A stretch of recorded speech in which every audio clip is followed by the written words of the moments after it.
पार्थ कोमात जाताच काव्या हादरली. श्री स्वामी समर्थ प्रेक्षकांनो, लग्नानंतर होईलच प्रेम मालिकेच्या पुढील भागात पार्थवर हॉस्पिटलमध्ये उपचार चालू असतात. जीवा सुद्धा हॉस्पिटलमध्ये असतो. नंदिनी घरी असते. तिला जीवाचा फोन येतो. जीवा रडतच असं म्हणतो की पार्थ दादा कोमात गेलाय. आता नंदिनीचा फोन स्पीकरवर असल्यामुळे घरातले सगळे हे ऐकतात.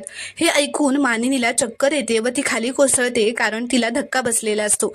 काव्या खूपच रडत असते व म्हणते, पार्थना काही होणार नाही, मला त्यांच्याकडे लगेच गेलं पाहिजे.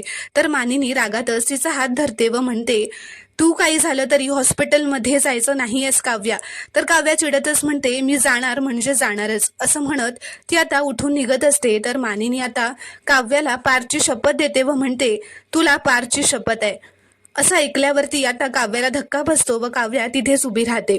प्रेक्षकांनो, तुम्हाला जर का हा शॉर्ट रिव्ह्यू आवडला असेल तर व्हिडिओ लाईक करा व चॅनलला प्लीज सबस्क्राईब करा.